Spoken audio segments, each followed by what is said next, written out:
Weight loss అవ్వటం కోసం tirzepatide సెమిగ్లూటైడ్ medicines వాడుతున్నారా? కంగారు పడకండి, అలాంటివి ఏమీ లేవు. మాంజారో, ఒజెంపిక్ రెగ్యులర్గా మీకు అర్థమయ్యే భాషలో చెప్పాలి అంటే మాంజారో, ఒజెంపిక్ లాంటి మెడిసిన్స్ వెయిట్ లాస్ అవ్వడానికి వాడుతున్నారా? దీని గురించి ఈ మధ్యకాలంలో చాలా న్యూస్ వస్తాయి. దీని వెయిట్ లాస్కి తోడ్పడుతుంది కానీ సైమల్టేనియస్గా క్యాన్సర్ రిస్క్ ఉంది, దీనికి చాలా హెల్త్ హజార్డ్స్ ఉన్నాయి అని చెప్పి వింటున్నాం అనమాట. అసలు ఏంటి వీటి వెనకాల ఉన్న నిజాలు? నిజంగా మాంజారో, ఒజెంపిక్ లాంటి మెడిసిన్స్ ఏదైతే వెయిట్ లాస్కి వాడుతున్నారో దానివల్ల క్యాన్సర్ రిస్క్ పెరుగుతుందా, అసలు ఎవిడెన్స్ ఏం చెప్తుంది అనేది డీటెయిల్గా ఈ వీడియోలో మాట్లాడుకుందాం. హాయ్, నేను doctor Deepak Koppaka, senior consultant medical oncologist, kaizen haematology oncology network. So Mounjaro ఇంకా ఒజెంపిక్ ఈ రెండు మందులు మనం రెగ్యులర్గా వాడుతున్నాం. అసలు ఇది ఇంతకుముందు డయాబెటీస్కి వాడటం జరిగేదన్నమాట. ఇవే మందులు కొంచెం డోస్ పెంచి ఇవాళ రోజున వెయిట్ లాస్కి కూడా యూస్ చేయడం జరుగుతుందన్నమాట. సో మాంజారోకి మనం యాక్చువల్గా సైంటిఫిక్ నేమ్ కనుక చెప్తే దాని పేరు టిర్జెపటైడ్. అది వెయిట్ లాస్ కింద వాడితే దాన్ని జెబ్బౌండ్ అన్న మెడిసిన్ కింద యూఎస్ఎఫ్డిఏ అప్రూవ్ చేస్తుంది అనమాట. అలాగే ఒజెంపిక్ అంటే సెమగ్లూటైడ్, ఇది ఓరల్ ఫామ్లో విగోవి అన్న మెడిసిన్ యూఎస్ఎఫ్డిఏ అప్రూవ్ చేయడం జరిగిందనమాట. సో డోసెస్ నార్మల్గా డయాబెటీస్లో వాడేదానికంటే కొంచెం ఎక్కువ డోసెస్ ఉంటుంది. దీనికి నార్మల్గా డయాబెటీస్ పేషెంట్స్కి వచ్చే సైడ్ ఎఫెక్ట్స్ కంటే కొంచెం ఎక్కువ రావడం జరుగుతుందన్నమాట. కానీ రెండు యాక్చువల్లీ వెయిట్ లాస్కి చాలా సిగ్నిఫికెంట్ వెయిట్ రిడక్షన్కి హెల్ప్ చేస్తుంది అని చెప్పి ఎవిడెన్స్ ఉందన్నమాట. వీటిలో క్రాస్ డ్రగ్ కంపారిజన్ మనం చూస్తే కొంచెం మాంజారో ఆర్ టిర్జెపటైడ్ కొంచెం ఒజెంపిక్ కంటే బెటర్గా ఉంది అని చెప్పి ఎవిడెన్స్ ఉందన్నమాట. కానీ దీని మీద ఈ మధ్య బ్లాక్ బాక్స్ వార్నింగ్ యూఎస్ఎఫ్డిఏ కూడా ఇచ్చింది. ఏంటి అంటే థైరాయిడ్ క్యాన్సర్ రిస్క్ పెరుగుతుంది అని చెప్పి. అసలు నిజంగా ఈ మందులు వాడటం వల్ల క్యాన్సర్ రిస్క్ పెరుగుతుందా అన్నది మనం చూస్తే దీని గురించి ఎవిడెన్స్ ఇంకా హ్యూమన్ డేటా మీద ఎక్కువగా రాలేదు. యాక్చువల్లీ ఒబిసిటీకి సంబంధించిన కొన్ని క్యాన్సర్స్ ఈ మెడిసిన్స్ వాడటం వల్ల దాని రిస్క్ తగ్గుతుందని ఎవిడెన్స్ ఈ మధ్య జామాలో కూడా పబ్లిష్ అవ్వడం చూసామన్నమాట.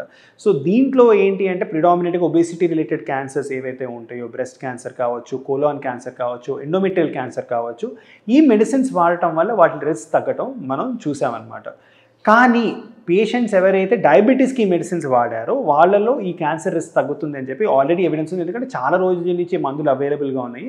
వాళ్ళల్లో చూస్తే ఈ ఒబేసిటీ రిలేటెడ్ క్యాన్సర్స్ కూడా తగ్గటం మనం కనిపిస్తుంది అనమాట. కానీ థైరాయిడ్ క్యాన్సర్ రిస్క్ పెరుగుతుంది, వాటిలో కూడా ప్రత్యేకంగా మెడ్యులరీ కార్సినోమా థైరాయిడ్, ఇంకా కొన్ని రకాల న్యూరోఎండోక్రైన్ ట్యూమర్స్ పెరిగే రిస్క్ ఎక్కువగా ఉంటుంది అని చెప్పేసి ఎవిడెన్స్ వచ్చింది.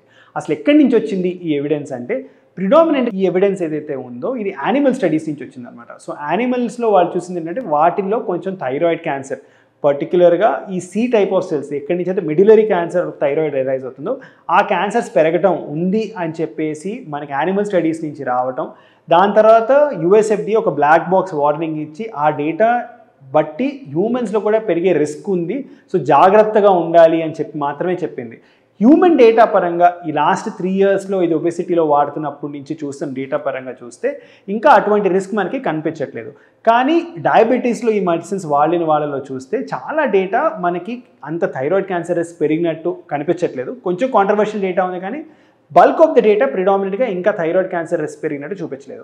దీని అర్థం ఏంటి? ఒజెంపిక్ కానీ మాంజారో కానీ థైరాయిడ్ క్యాన్సర్ రిస్క్ పెరుగుతుందా లేదా అన్నది మనకు తెలియదు. ఎందుకు అంటే ఇలాంటి మెడిసిన్స్ వాడిన తర్వాత క్యాన్సర్ రిస్క్ మేనిఫెస్ట్ అవ్వాలి అంటే 2-3 ఏళ్ళు సరిపోదండి. సో ఇది లాంగ్ టర్మ్లో మనం ఈ పేషెంట్స్ని ఫాలోఅప్ చేసి 5 years కానీ 10 years పట్టి కానీ మనం చూస్తే వాళ్ళలో మనకి తెలుస్తుంది అనమాట ఖచ్చితంగా క్యాన్సర్ రిస్క్ పెరుగుతుందా లేదా అన్నది. కానీ ఒబేసిటీ రిలేటెడ్ క్యాన్సర్స్ ఏవైతే కామన్గా మనం చూస్తూ ఉంటామో, ఎండోమెట్రియల్ క్యాన్సర్ కావచ్చు, బ్రెస్ట్ క్యాన్సర్ కావచ్చు, కోలాన్ క్యాన్సర్ కావచ్చు, ఇవి మాత్రం తగ్గుతాయి అని మనకి ఖచ్చితంగా తెలుసు అనమాట. సో దీని గురించి ఎవిడెన్స్ ఇంకా ఎవాల్వ్ అవుతుంది. అది పూర్తిగా మనకు అందుబాటులో వచ్చిన తర్వాత ఈ థైరాయిడ్ క్యాన్సర్ రిస్క్ గురించి మనం డిస్కస్ చేయవచ్చు. కానీ ఎవరైతే పేషెంట్స్కి న్యూరోఎండోక్రైన్ ట్యూమర్స్ ఉంటాయో, ఎవరికైతే థైరాయిడ్ మెడ్యులరీ కార్సినోమా థైరాయిడ్ వచ్చే కొన్ని సిండ్రోమ్స్ ఉంటాయి అన్నమాట, మెన్ సిండ్రోమ్స్ అంటాం, వాళ్ళు మాత్రం ఇలాంటి మెడిసిన్స్ వాడకపోవటమే మంచిది అన్నది నేను మీ అందరికీ సజెస్ట్ చేసేది. ఇది లేని పక్షంలో కాషియస్గా మీరు ఈ మెడిసిన్స్ వాడాలి.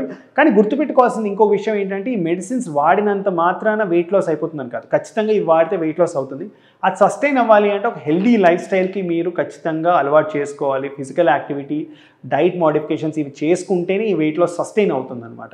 సో అవి చేయటం వల్ల కూడా చాలా క్యాన్సర్ రిస్క్ తగ్గుతాయని మనం ఇంతకుముందు వీడియోస్లో కూడా మాట్లాడుకున్నాం. సో ఓవరాల్గా ఒజెంపిక్, మాంజారో గురించి, దానికి సంబంధించిన క్యాన్సర్ రిస్క్ గురించి ఈ వీడియో మీకు హెల్ప్ అవుతుందని నేను అనుకుంటున్నాను. Thank you.